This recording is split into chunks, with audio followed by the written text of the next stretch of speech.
मला वाटतं हा माझा कुत्रा नाही. सर्वांना नमस्कार. मी सहसा अशा गोष्टी पोस्ट करत नाही, पण अलीकडे मी काही गोष्टी पाहतोय, काहीतरी जाणवतोय, आणि आता मला समजेनासं झालंय की हे खरंच घडतंय का, की मी वेडा होत चाललोय. माझ्या बहिणीने सांगितलं की ऑनलाईन लोकांशी बोलावं, त्यामुळे कदाचित बरं वाटेल, म्हणून आलोय इथे. हे सगळं सुरू झालं जेव्हा माझ्या लहान बहिणीने मला एक कुत्रा दिला. 6 महिन्यांचा गोल्डन रिट्रीव्हर पिल्लू, मऊ पांढरा फर, छोट्या पंजा, मोठे तपकिरी डोळे, हलणारी शेपटी, अगदी चित्रासारखा गोंडस. तिने त्याचं नाव ठेवलं मिल्की. मला नाव निवडायलाही संधी मिळाली नाही. ती म्हणाली त्याला ते नाव शोभून दिसतं, आणि ती माझी बहीण असल्याने मी नाही म्हणू शकलो नाही. आता एक गोष्ट समजून घ्या, मी असा माणूस नाही जो सहज रडतो किंवा पटकन कुणाशी जुळतो. पण मिल्की वेगळा होता. माझ्या घरात कित्येक वर्षांपासून काहीतरी उबदार भावना नव्हती. माझी आई मरण पावल्यानंतर मी 12 वर्षांचा असताना माझ्या बहिणीचं संगोपन मीच केलं. वडील दयाळू होते, पण आतून मोडलेले. ते सतत 2 शिफ्ट करत रात्री उशिरा घरी येत, आणि रिकाम्या भिंतींकडे पाहत बसत, जणू त्यांना तिथे काहीतरी दिसत होतं.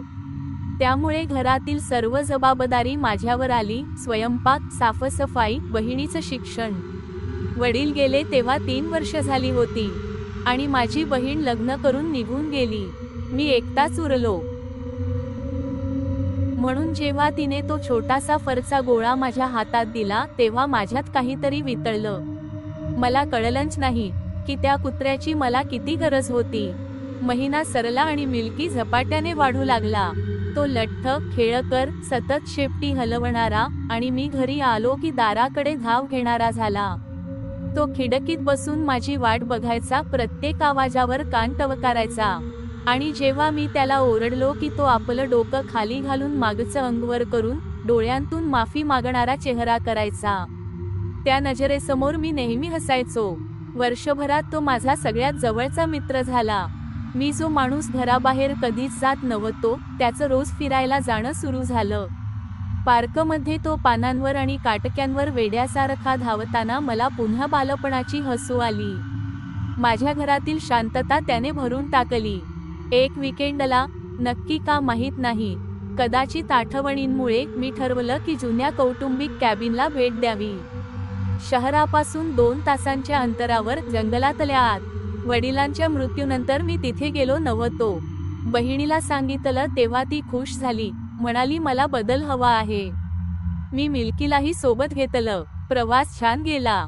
गाडीच्या खिडकीतून त्याने डोकं बाहेर काढलं, वाऱ्याचा आनंद घेतला. त्या क्षणी वाटलं आयुष्य बरं आहे. पण कॅबिनपर्यंत पोहोचलो तेव्हा काहीतरी विचित्र वाटू लागलं. झाडं नीरव, वारा जड, सगळं शांत, जणू जंगल स्वतःचा श्वास रोखून धरत होतं. मी मिल्कीला घरातही बांधून ठेवले, कारण दरवाजे जुने होते आणि जंगल घनदाट होतं. पहिल्या रात्री मला झोपेतून जाग आली. खिडकीबाहेर काहीतरी हालचाल ऐकू आली. ती हालचाल लयबद्ध होती, जणू कोणी फिरत होतं. डोळे उघडले तसे आवाज थांबले. वारा असेल असं समजून मी बाजूला वळलो, पण मिल्की उभा होता, कान टवकारलेले, नजरा खिडकीकडे. मी स्वतःला हसून शांत केलं, पण हृदयाचा ठोका बराच वेळ वाढलेलाच राहिला. सकाळी बाहेर गेलो, आणि जे पाहिलं त्याने अंग शहारेले.